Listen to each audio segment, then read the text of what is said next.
minsan nilang tinikman ang isa sa kanilang biktima. They grilled and ate the flesh, each bite tightening the bond between the hitmen.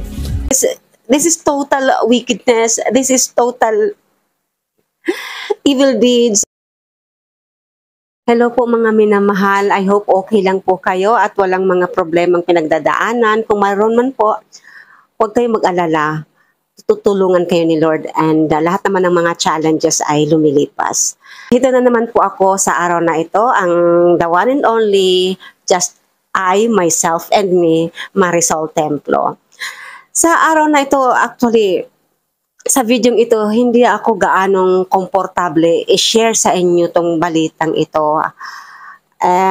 But I really do believe na need nyo ring malaman kasi, di ba, sa mga panahon ngayon dapat nating kinikilala at nalalaman natin ang mga bagay-bagay tungkol sa ating mga sinusuportahan o iniidolong mga politiko. Ano po? And lalo na ngayon sa mga nangyayari tungkol sa mga Duterte, at sa kay PBBM at sa ating pamahalaan, importante na nakikilatis natin at nalalaman natin kung anong klaseng mga tao ba ang mga politikong humahawak at humawak dati at gusto pang humawak sa gobyerno ng Pilipinas. Ano po? And ito actually, by the way, before tayo magpatuloy, ano po, sa mga hindi pa po nakapag-subscribe, please don't forget to subscribe, like, and paki-share naman po ang ating video para maraming makaalam at dumami pa rin po tayo. Ano? Kasi maliit pa lang po ang ating channel, siyempre nag-uumpisa pa lang tayo, and I need your support and help. And rest assured na lahat ng mga binibigay ko sa inyong information, yan ay valid and legit na hindi fake news. Kasi bawal po sa atin yan. Ayaw ni Lord ng ganyan. Ano po? And ito nga po, sa topic natin ngayon, may isi-share ako sa inyong medyo nakaka-disturb na nakatotohanan, ano po, na mga pangyayari related sa mga Duterte, syempre, especially kay FPRRD. And yung, kung naalala nyo yung dati niyang tauhan, si, ano ba pangalan yun, Matubato? Oo, si Edgar Matubato, ano siya,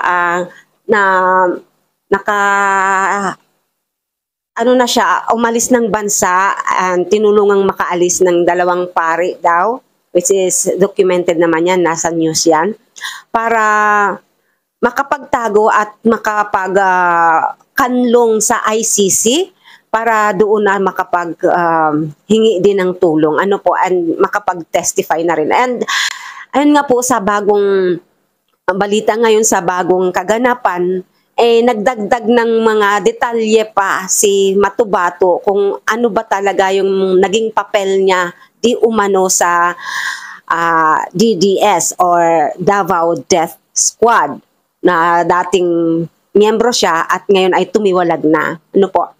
And itong video ito is very disturbing sa akin po at hindi ko alam sa inyo.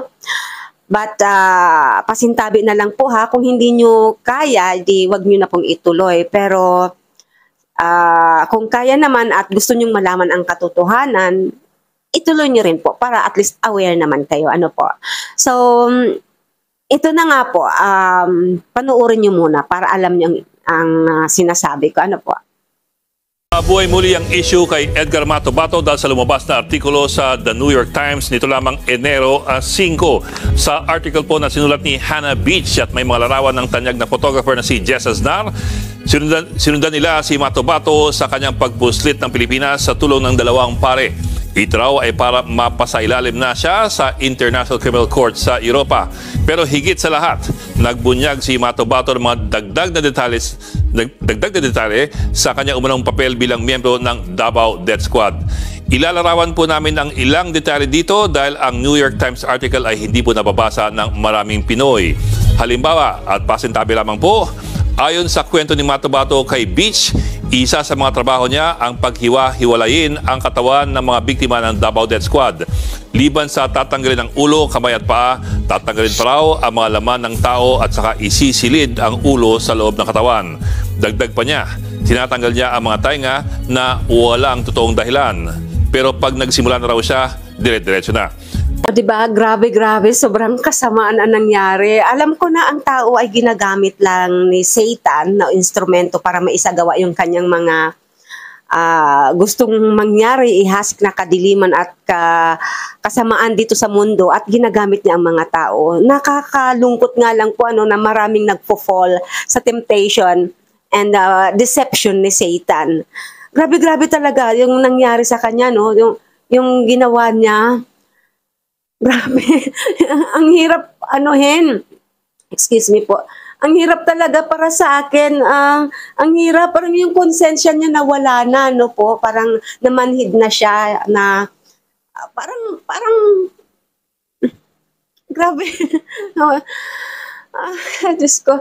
Pero ituloy po natin, panuorin niyo ulit.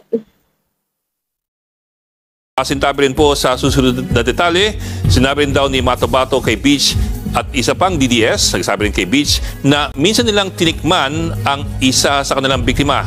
They grilled and ate the flesh, each bite tightening the bond between the hitmen.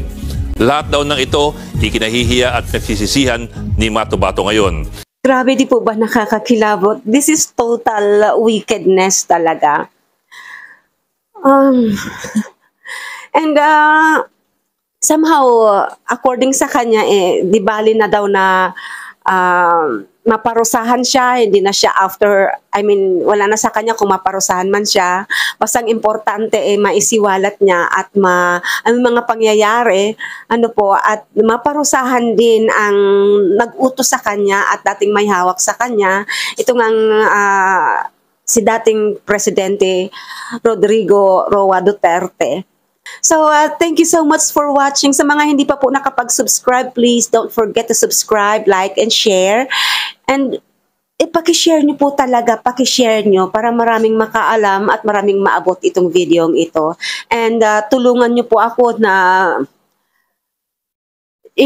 maparating sa mga dapat marating ang videong ito. Kasi ang taong sarado talagang utak at puso, wala tayong magagawa. Pero may mga taong nasa gitna lang at naguguluhan, hindi pa alam kung ano talaga ang totoo. So at least ito makakapagbigay ng linaw para sa kanila at makakatulong silang makapagdesisyon. So thank you so much again for watching, and just like I always say, believe in yourself, believe in God, and share love. So please share this video. See you in my next vlog. Thank you. God bless you all.